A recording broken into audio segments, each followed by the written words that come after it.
So it's my pleasure to introduce our speaker this afternoon, Martín Sepúlveda, Dr. Martín Sepúlveda. When I asked him I should introduce him, he said, "Oh, just say I'm an internist and epidemiologist, and I've been in private sector public health for decades." But he's of course much more than that. He has a very long and distinguished career in healthcare and in public health, both in public and in private institutions. And in his current role, he's Vice President of Health Systems and Policy Research for the IBM Corporation. And he's going to speak to us on a very important topic, I think, which touches on a lot of the things that we've been hearing about this morning, about cities' multi-sectoral data and the challenges and opportunities that raises for improving health in cities. So thank you, Martín, for joining us. Good afternoon. Thank you, Angela. It's a real pleasure to be here, and most especially thank all of you for your passion and your commitment to urban communities and urban health. I often tell people that for a really long time we've labored hard in obscurity, but we're in an era where the wind is at our back. The pendulum is swinging our way, and I hope in some of the comments I make you get a sense for that shift in public policy and focus, but particularly in the context of cities. So let me start with a disclaimer. I'm the Senior Executive Physician in the IBM Research Division. I've been there 3 years trying to cause a ruckus amongst lots of scientists and bring their attention to the subject that we're focused on here today. I am neither an informatician, a data scientist, or a computational scientist. So if anybody wants to leave now, you can. I do, however, work with lots of them. And over time, I've gotten to understand most of what they say. Sometimes I don't, and when I don't, I try to keep them honest. What I'd like to do is to give you my view, and the views that I express are completely mine. They have nothing to do with the views of the IBM company or the IBM Research Division, but to give you my practical sense of where we are, what the opportunities and what some of the puts and takes are of data in cities, for you to consider, well, how do I take this insight and use it in some fashion in my work that is fundamentally addressing determinants of health. And I'll do that by talking about three things, or following three threads. One is why cities, and what are some of the things that cities are doing. The second, and related to the first, is the subject of open data, particularly open data in cities. And what I'd like to conclude with is just to share with you a project that I'm privileged to be involved in with partners who are here today, the city of Philadelphia, the county and city of Los Angeles, and the New York Academy of Medicine, and talk about, some tedious but essential grunt work that we are undertaking in these two of the top 10 largest U.S. cities. So this morning you had a heavy dose of why urban health is important and why cities. But let me give you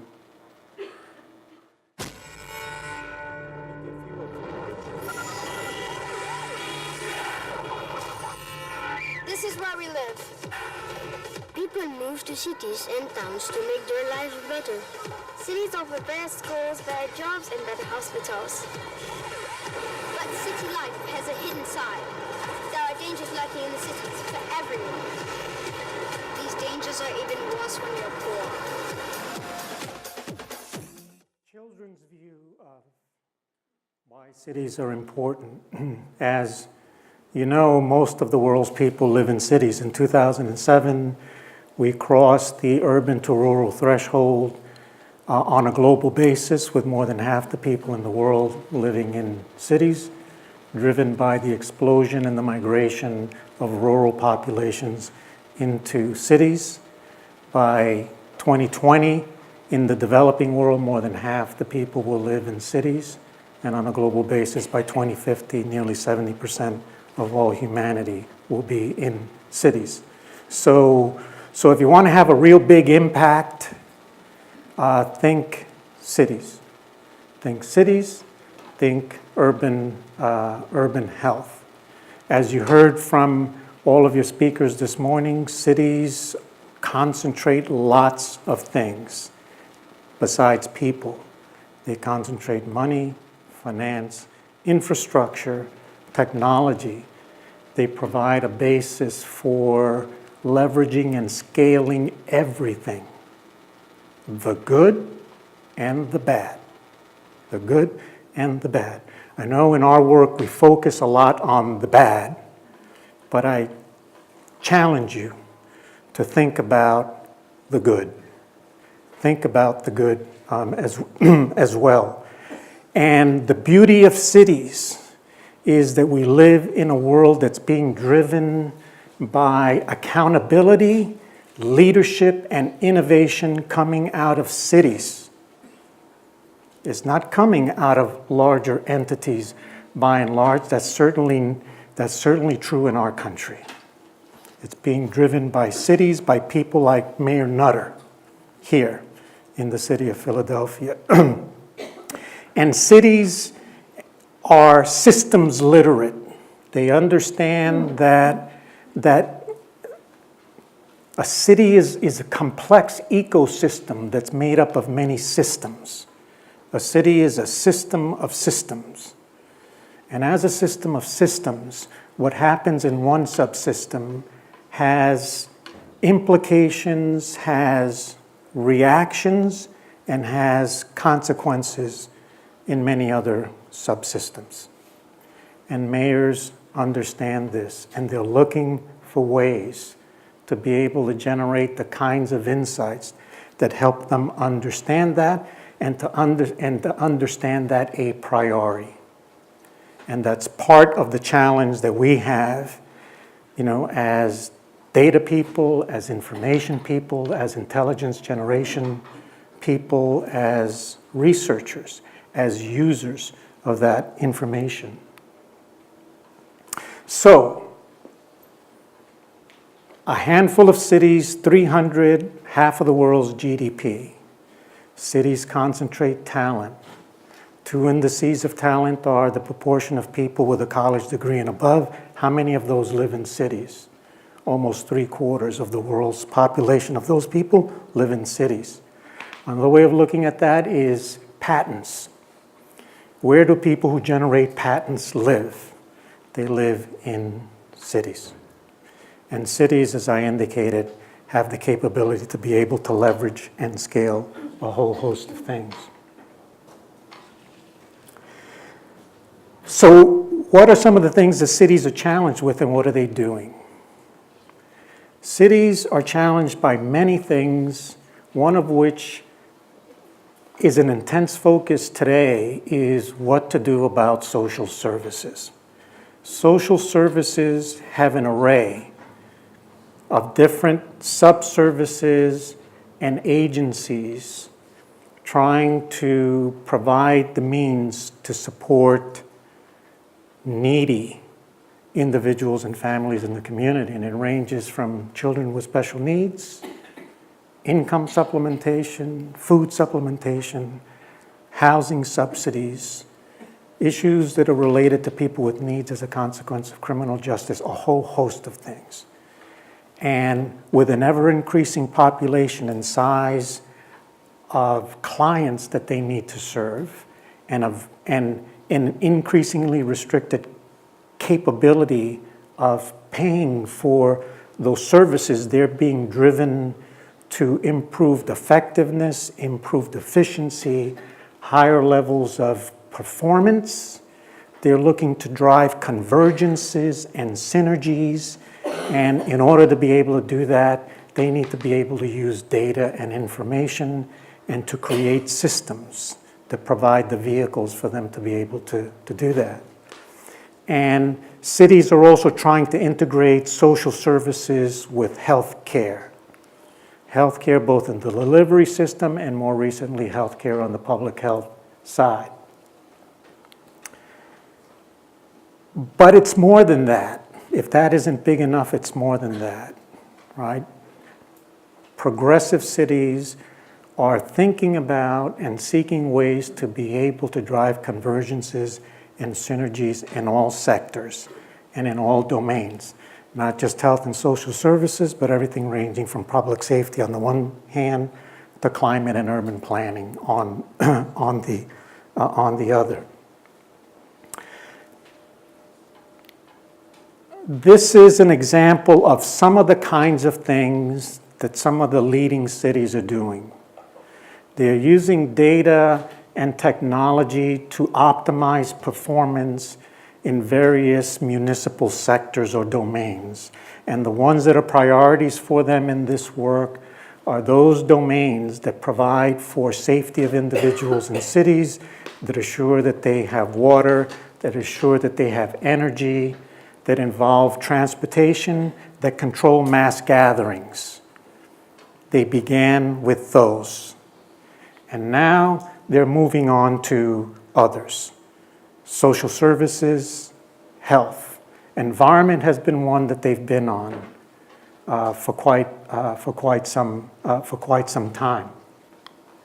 And some cities are doing this in a way where they're bringing all of that data and information from these multiple sectors, using both legacy data and data that they're generating now, integrating it, processing it in centers. And for our reference, we'll call them intelligent operations centers that provide dashboards, that provide alerts, that provide key process indicators, that provide some levels of decision support to those cities.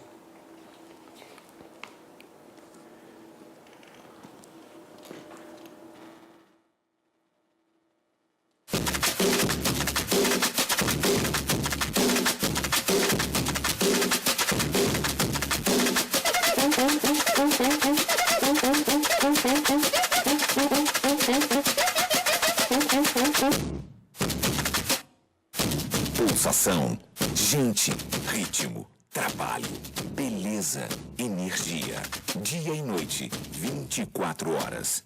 Esta cidade não para e nem pode parar.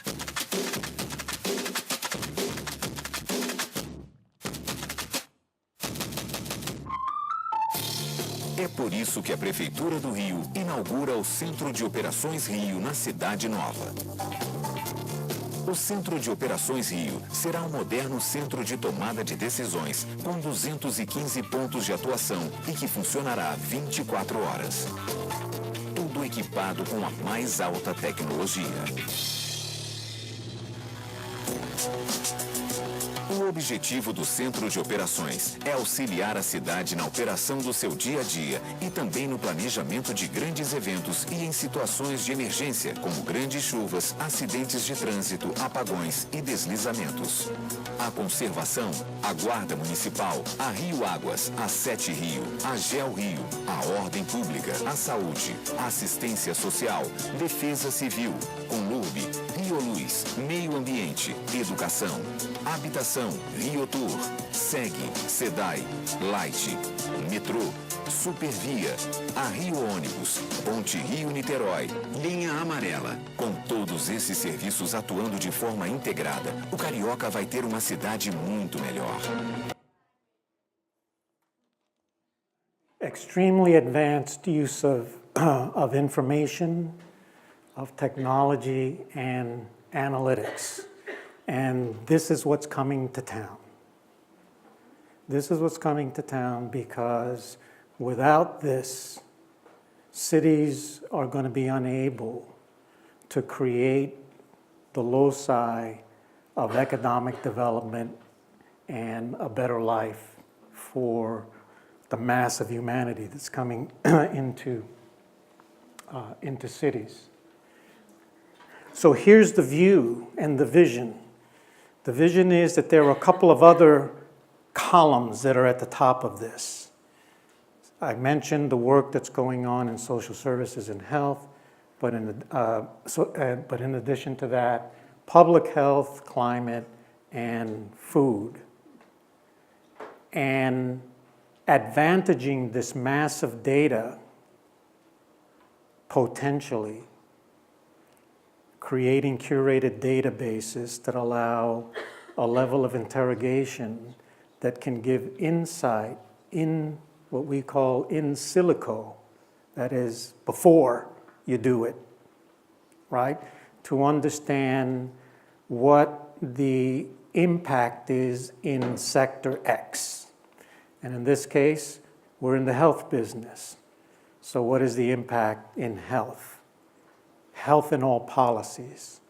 But if we can do this, if we can create the platforms and the technologies and apply the technologies, which, by the way, exist and are deployed in many other industries, to harvest, standardize, curate data into digital repositories, and then overlay the kinds of tools that can generate systems-level insights. And I'm really pleased you're going to have almost 2 hours of system science, which is the locus for the additional set of tools that need to be put into our toolbox for making smarter decisions. Let me turn to the subject of open data. Open data is another mechanism that cities are using to be able to gain benefit and improve performance.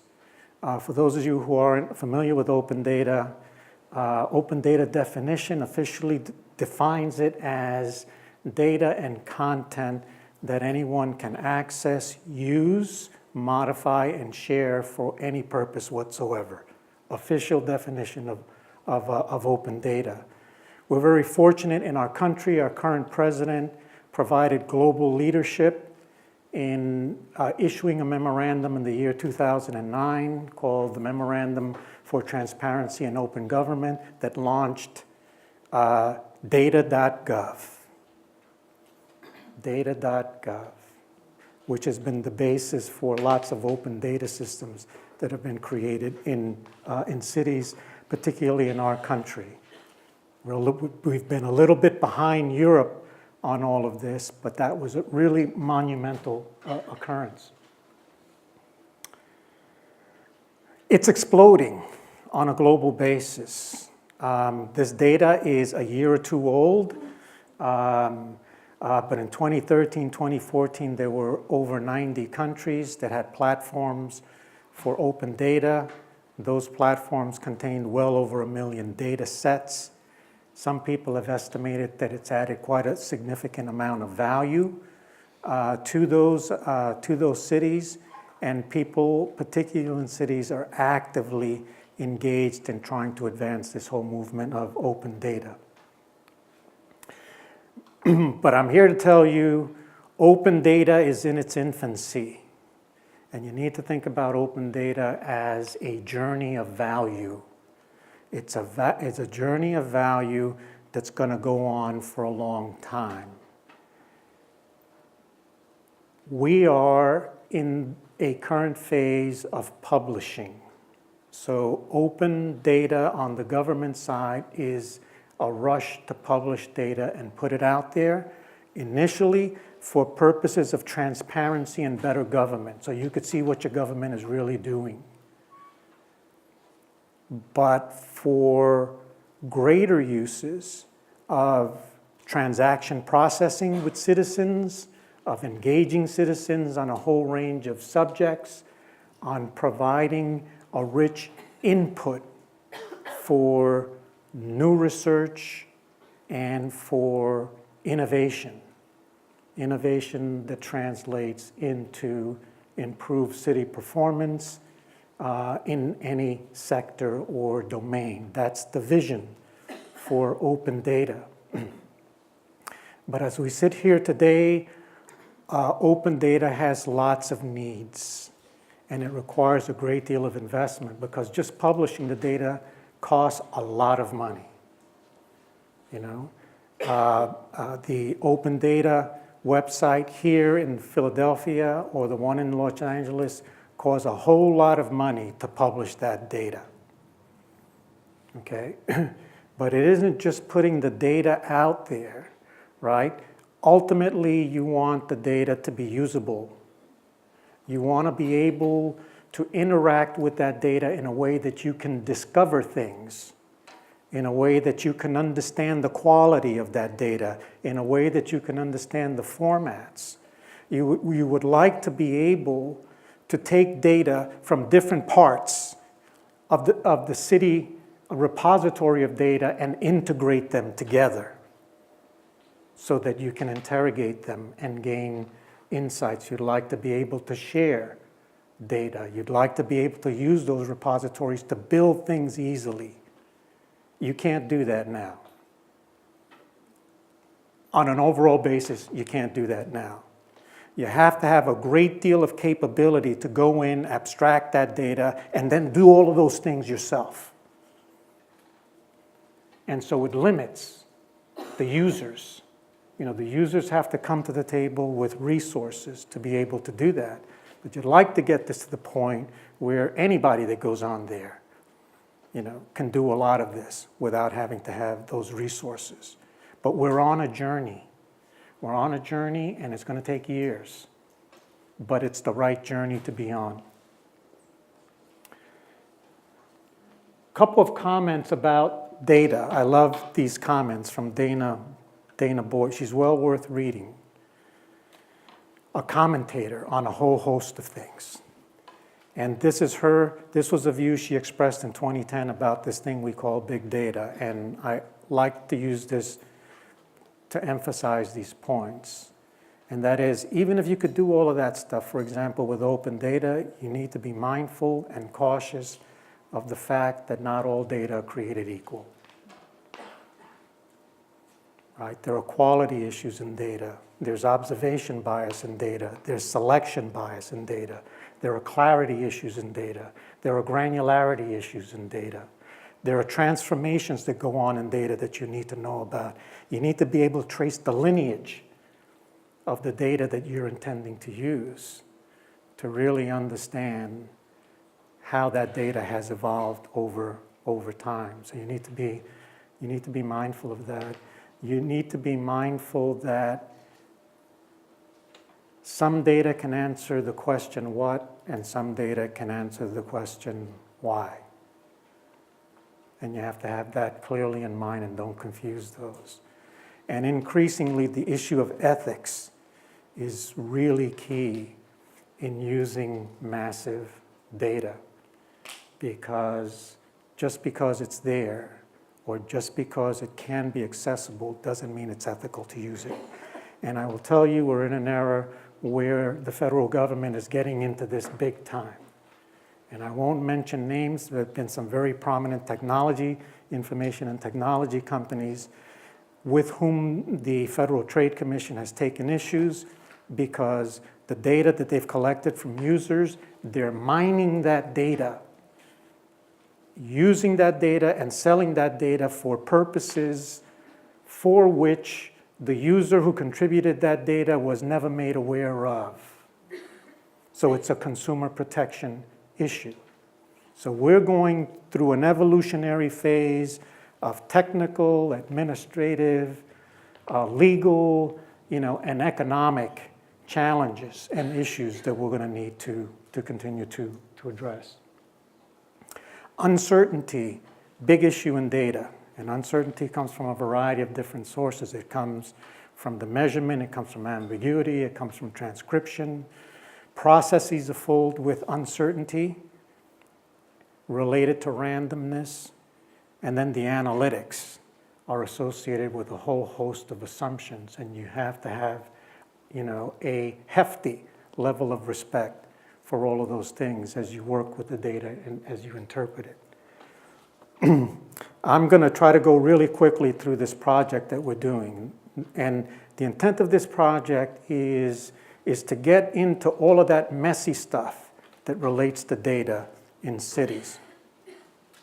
To work with our phenomenal partners in LA and in Philadelphia and crawl through multi-sectoral data and go into that data and understand the domains in which the data resides, the owners of the data, the ways it was created, the way it is stored, the way it is shared, the way it is transformed, to catalog it in terms of the presence or absence of standards, its compliance with evolving best practices for use of these data, to look at sharing platforms, to look at data transformations, to look at the kind of analytics that are provided or possible with that data, and then to prepare two reports. One is here is what we learned on all of those items for the data in these cities, and in relation and in association with that, we intend to produce a toolkit that other cities can use to shortcut the work that we did. The second is then to say, okay, and I'm just going to make it up. If we have 100, data sets, both published and unpublished, but accessible, right?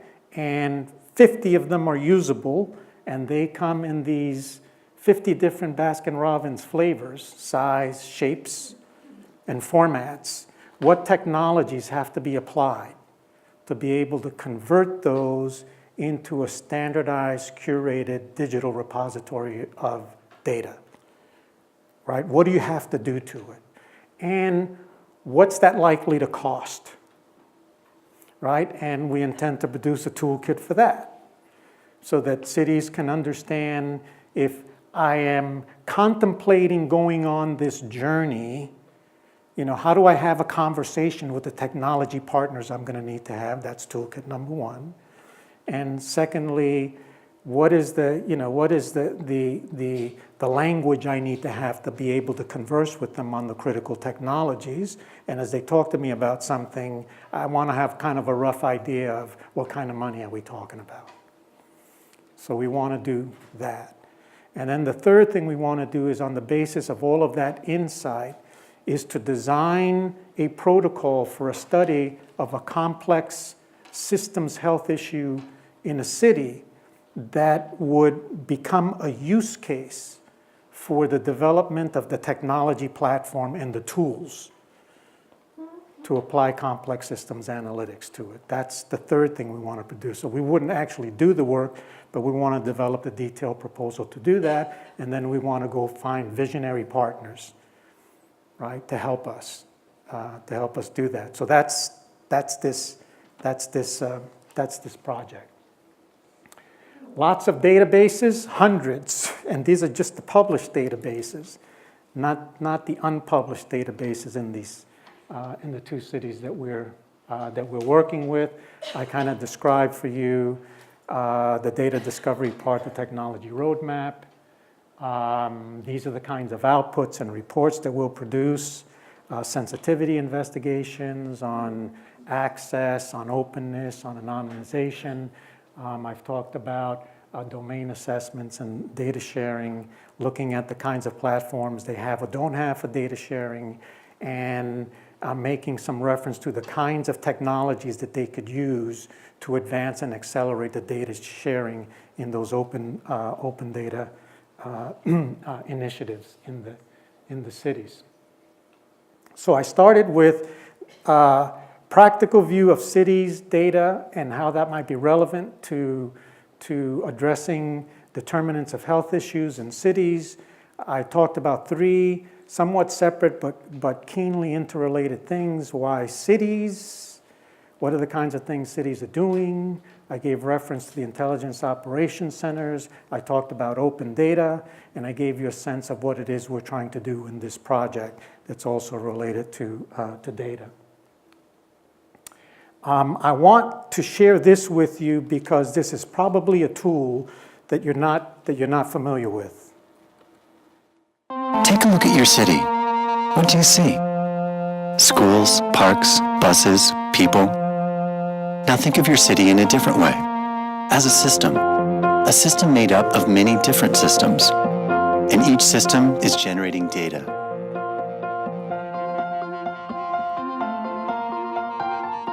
From this data, we can uncover insights about how our systems interact and form ideas on how to make them work smarter. City Forward, an interactive tool from IBM, aims to help improve our cities by putting data into the hands of the people. Use these data sets to discover the connections between systems, share your ideas, and spark conversations among the like-minded city leaders and citizens on the site. Tap into this global community and use their knowledge to move your city forward.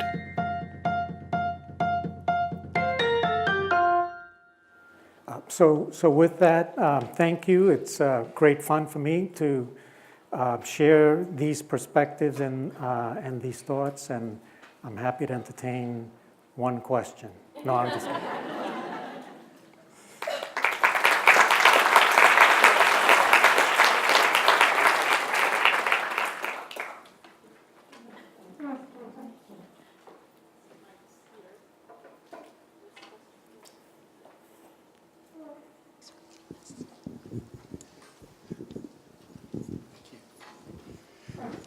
Hi, my name is Joe Houlihan. I've been in farm R&D for mental health, and I'm currently involved in a working group looking at assessment of suicidal ideation and behavior. And as you talk about intelligent operation systems and as this develops, the thing I'm wondering about is collection of data real time, as they talk about big data. Do you think that would be a part of it? And, you know, one of the things we think about in assessing potential suicide is that it's often completely unanticipated event. There could be ways of passively monitoring people. I mean, there are projects that are ongoing doing that for people who opt in. Do you see any possibility of doing something like that within the context of intelligent operations and these vast data systems in cities?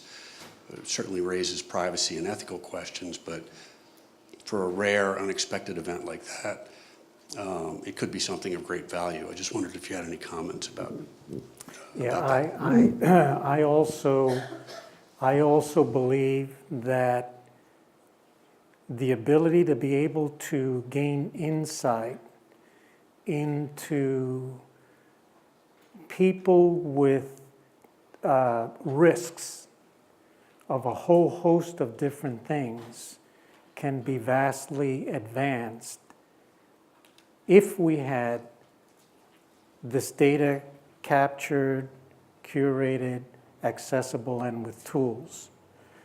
Some cities are doing stuff like that. In Florida, there are, in Dade County, they are aggregating, standardizing, and curating multi-source data to address the issue of risk in the criminal justice system, right? So switch the problem, right? Same deal. Same deal, a lot of it on the same base of data, but you're asking a different question. There may be some unique data sets that go into trying to get at what you're describing, but essentially, 85% of the data would be the same, the platform is the same, the analytic tools are the same, and the more this is done, the more it becomes clear that things that we think are random and unpredictable are neither random nor unpredictable. But the challenges are protean. The legal challenges are protean, the regulatory challenges are protean, the ethical challenges are protean, but so is the fact that we've come into an era where, alongside the question of what is the risk to the individual of you doing this, is the question of, what is the risk to the individual of you not doing this? And that's been a phenomenal advance in our country and in our society, that we are at a point where we can bring forward a logic that says, yeah, there are all of these issues, but if we don't do this, these are the number of people that are going to be dying, going to continue to die. These are the people who are going to, this is the number of people who will continue to be disabled, and this is what is costing our society, right? And I'm told, by lawyers who specialize in this space, that it is possible, right, to make arguments, right, for accessing and using data for issues like this on the basis of that second risk that I just described, and in consideration of it, and it also has to have these things in it, right? It has to have anonymization, the privacy and security requirements have to be great, you need data use agreements, you need to address issues of propagation and all of that sort of business. But the lawyers say, it is possible to make the right legal argument to be able to do those things. Now, not everybody is going to be allowed to do those things, right? Certainly the health systems, the public health authorities, right? Public safety people and so forth, right? Who are responsible for managing the problem and dealing with the consequences are in a much better position than someone who is not to make those legal arguments. Sorry for the long-winded response, but that is really just so important.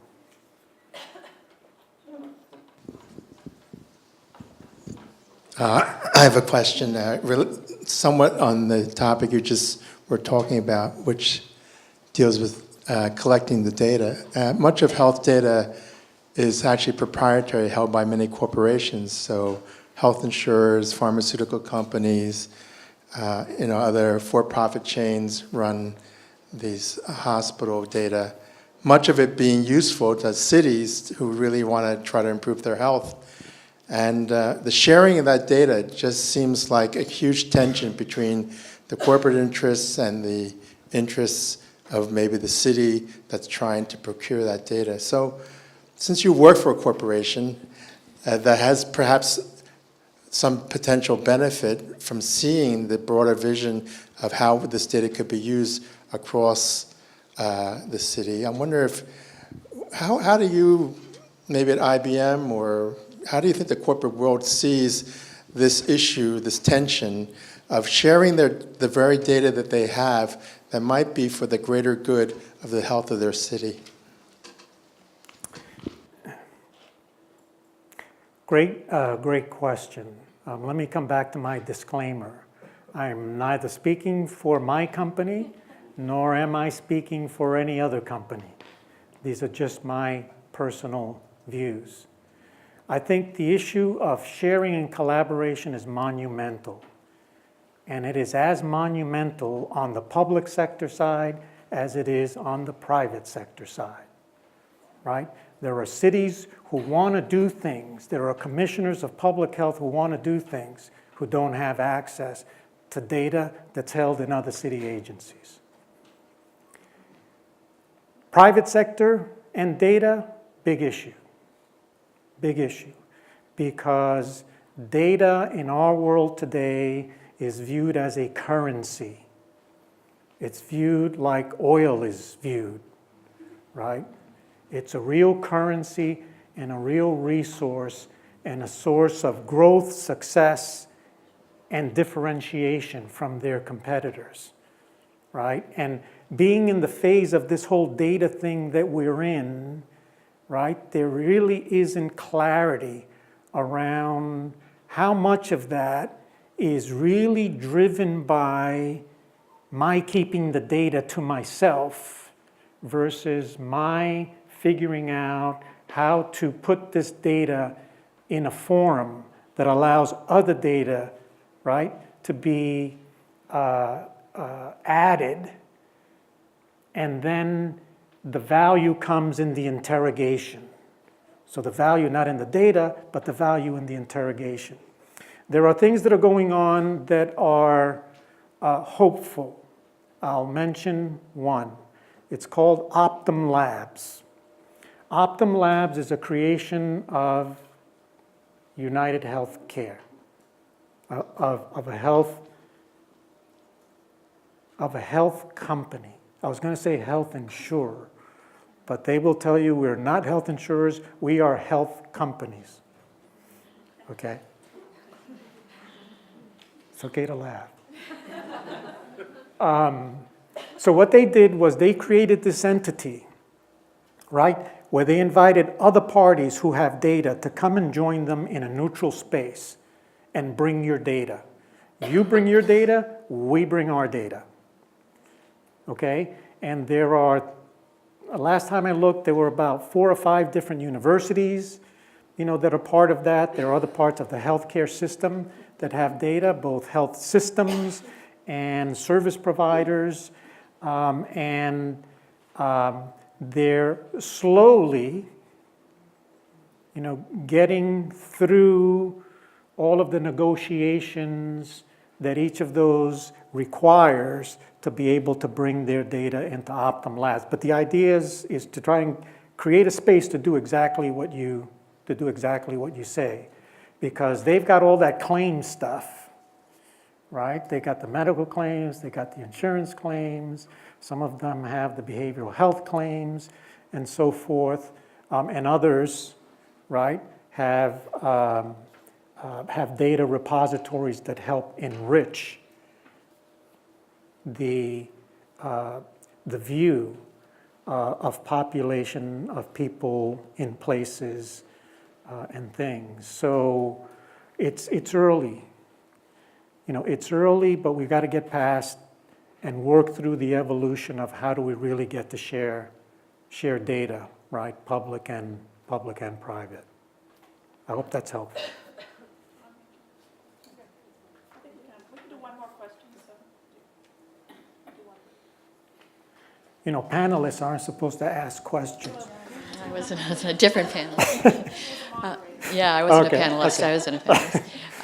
Joe Beaufort, I wanted to ask you, you mentioned at the very beginning of your talk your effort to establish dialogue between the techies and the health perspective of what you're trying to do. And I wondered if I wanted to give a quick example and ask what you see as the challenges there. We've been collaborating with a terrific group from NYU, really put together to look at, they can measure anything in the city, from the lights going on and off, the traffic patterns, the contents of the water when it flushes out of the toilet, et cetera. So they have a very broad view of New York all over the place. And I said to the person who runs it, who's a lovely person, I said, do you do health? And he said, no, we don't do health. And I said, but what data sets are you collecting? He said, buildings, transportation, housing, air quality, et cetera. So that's my intro, and he's been very gracious to come into several health discussions. And he said, look, I'm a techie, I have the data, I know how to use the data, you have to come with the questions. So I think it's one of the challenges, and I wanted just to, maybe you could elaborate a little bit on your earlier statement, because I think it's a really crucial issue around that dialogue. Yeah, it really is, and I'll share a somewhat analogous vignette. We have a foundation in the IBM company called the IBM Foundation, and their mission is corporate responsibility. And for the longest time, one of their major targets for activism has been around education and transforming and reinventing education. And I went to the head of the foundation, and a more recent initiative has been around cities and providing resources to cities to answer well-defined, pressing questions that are data and technology related. So I went to him and I said, you know what, Stan? You're in the health business. And he looked at me like I was crazy, right? Kind of like the experience you had. And I subsequently went on over the course of a couple of conversations to help him understand these systems dynamics, right? And how doing things in one sector have important feedbacks, reactions, and changes in other sectors sometimes. And that's certainly true in municipal service domains and in the space of education. And so Stan had kind of a similar reaction out of all of this, after all of this. He said, I get it. I'm in the health business. So I gave him a hug. I said, yes, you are, Stan. And now when the IBM Foundation goes around the world talking about what it is they do, they talk about cities and health, and they talk about education and health. But this is the kind of thing we need to do. We need to go into their spaces. We need to understand their problems. We need to understand their priorities. We need to understand their business models, right? And by that I mean, what are the incentives that drive their behavior in their jobs, right? Because in some places it's the incentives that they have that preclude them from being able to collaborate with you. If you don't come forward with something that's going to help them solve their agenda, advance their careers, get their promotion, get the next grant, you're not going to get the attention of a lot of those folks. But if you can figure out how to do that, you know, and create these kinds of situations where there is a direct benefit for them, that causes really, really significant changes, but it's an investment on our part. We can't just come in there and have the usual public health, you know, motherhood and apple pie conversation with them. That isn't going to get you anywhere. Okay, thank you.